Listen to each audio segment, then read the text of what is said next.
I hear a lot of people complain about marriage, and this has always made sense to me, right? Consider the fact that 50% of all marriages in the United States end in a divorce. For that to be a coin toss, of course people are going to complain about it, right? Factor in all of your investments, right? The money blown during dating, wedding planning, the marriage itself, all the time that you have given away. And now weigh in all of the choices you made with the other person in mind that changed the course of your life. That could be something like choosing to live in a specific area or even having kids at a certain time or even a specific amount of kids. And this all goes without mentioning the love and effort that you put into that relationship. For that to be a coin toss, marriage is scary and divorce is even scarier. Of course, it's obvious. Most people know that choosing to marry somebody or choosing to marry at all is a big choice. But it almost seems like we're not self aware, right? We seem to forget how untrustworthy we are in making that choice and getting it right. I mean, think of everyone you have ever wanted in your life. There are probably a few people in your past who you genuinely would have gone into a marriage with if you could have.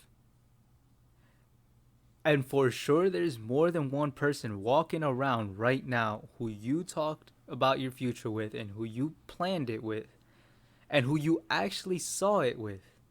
And I bet you don't even know where they are right now. So, do we really trust ourselves to make the choice? I don't think 90% of people should trust themselves, and I'm not excluded from that number. It's scary to think about. And then if you're 50% of married couples, that's not even getting to the divorce part yet. As much as people like simplifying divorce as moving on and leaving something behind, it's everything but moving on and leaving it behind. Divorce follows you. If you're married for a certain amount of time, right, you have to pay alimony. So you're foregoing a big chunk of your earnings to your ex spouse. Basically, what that means is that you're using your future unrelated earnings that you worked all your career for to pay for something that's supposedly in the past. There's child support, and if not that, then definitely custody battles if there's children involved. And those legal fees are probably more expensive than the wedding itself. And I think that might be the worst part because I can't imagine having a son or daughter and not having them with me every single day. I don't care if I'm good with my ex wife, I don't care if we ended on good terms. Those are my kids, and I would never get over that. And on top of that, it's hard for me to think that you would give yourself completely to somebody, have that blow up in your face, and then thinking that it's possible to move on without any trust or personal issues that'll never go away.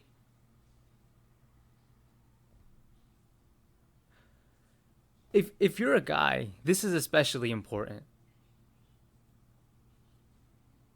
I can't make up the number, look it up. 90% of women win custody. 10% of men win custody. That's a lot to have at stake. I hate playing the struggle Olympics, so I'm not one to sit down and argue for hours on who has it worse. I think it's pretty non controversial to say that divorce sucks for everyone, most for the children. I just take the stance that it sucks for men and say it after that. Like, men definitely have second place. I just doubt that there's a reason that 90% of men don't win custody battles. To me, any disparity that big is beyond an explanation. It seems systemic to me. Let's look at engineering, for example, right? It's a sausage fest. It's absolutely dominated by men. Is that really because so little women actually deserve to be engineers? Or is it because there is simply some sort of bias in favor of men that allows them to get the upper hand in that industry? For the sake of discussion, right? I don't believe this. Let's just say that men make better engineers than women generally. Are you going to tell me that that alone is enough to explain that big of a difference between the amount of men and the amount of women in the field? I don't think it could ever be. And I think the same is true here. There's a good amount of academic literature that talks about the bias against men in family court. And on top of that, 70% of all divorces are actually initiated by women. What I'm saying is that women need to think marriage 3 times over and men need to think it over 4 times over. People are losing their life savings, their children, their homes, their youths over this. And I think that this right here sets me up perfectly for what I wanted to talk about, right? I've never heard the word marriage and reform used together. It feels like too many people are focused on trashing on marriage to actually go the step further and talk about how they could make it better or what comes after realizing that marriage is crap. So as far as I know, marriage reform is something that I made up. But what I think should happen with marriage is that the government get completely out of it. I'm not a fan of the government. I think the government is self-interested, untrustworthy, and they're good for nothing. Even when they try to make something better, somehow they wind up making it worse. I mean, correct me if I'm wrong, right? But the biggest reason why gay people couldn't get married until 2012 is because states banned it. Imagine if states had no say in it from day one. Then it wouldn't have taken decades and a Supreme Court case to allow it. I'm not a government expert, I'm not a history buff, but just entertain that thought. Imagine if marriage was less of a legal matter, right? Less of a contract between you and the law, and more of a union between you and the person you are marrying. That to me is what I consider to be marriage reform. And with this reform, because the government is out of it, divorce wouldn't be as devastating either.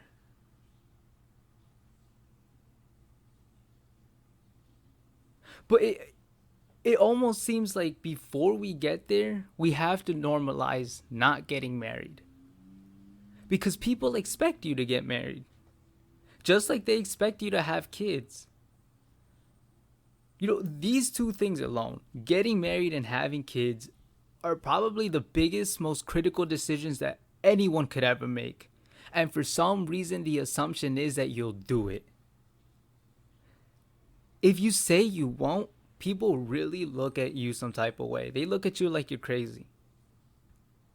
And to me, that's funny, right? Because no one expects you to dye your hair. And when you choose not to, nobody looks at you crazy. But when you do something a million times more serious than that, then people look at you crazy.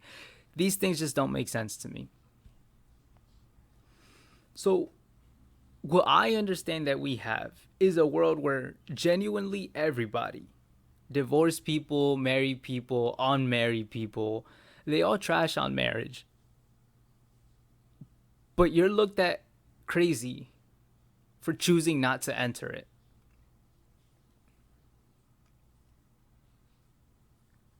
Because of this, is it really hard to believe that perhaps a lot of people divorce because they learned they never really truly wanted marriage enough to begin with? Is it possible we just pressure people into it, just like we probably pressure people into having kids or a certain amount of kids? Imagine we started seeing marriage and non-marriage as equally normal. And I know it seems like the younger generations are doing this more, right? I'm 20. Men and women my age are putting off marriage until later on in life, much later on in life, later than any other previous generation. And most of them probably won't even get married, right? It's too early to say, but I'm sure that this would naturally result in less divorce, right? People are starting to become honest with the life that they want and aren't being pressured into these life changing contracts. But these folk, they are not the problem, right? The problem is the young folk that are choosing to get married, because studies show that these folk are actually getting divorced at the highest rates out of anybody. And I have my suspicions as to why this is. Mostly because I think that we use emotion as our primary motivation to pick one person over another. I mean, to me, that's it's obvious why marriages would end like that, because emotions change, and obviously anything founded on something that fluid isn't gonna be the most stable thing in your life. If it is, you're lucky, but you really shouldn't count on it. But regardless, right? Making that mistake shouldn't warrant the ruining of lives the way that it does now. And the reason why lives are ruined so terribly now is because of all the legal stuff. There are mothers and fathers who want and cannot see their kids. People are losing homes over this. Over something the government shouldn't even be involved in. The way I see it, until marriage is free of government, it could never just be about love and the people involved.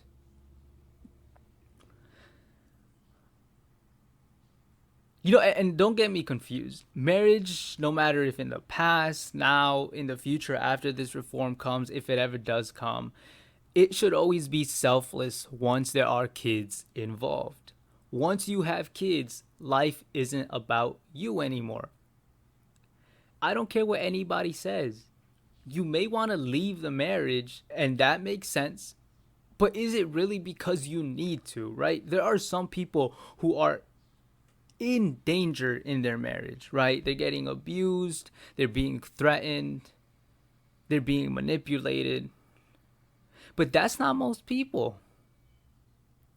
And if that's not most people, frankly, the reason you're probably leaving is because a spark disappeared, or you have a crush on somebody new, or I've heard people say that maybe the sex just got bad and boring. All this is stuff people are highly obsessed about. What that shows me is that people with kids who are leaving marriages, most of them, have their own interest in mind and not their kids. If the reason you leave is because you feel like it, you shouldn't have had that kid. You're a kid yourself. I mean, just think about it.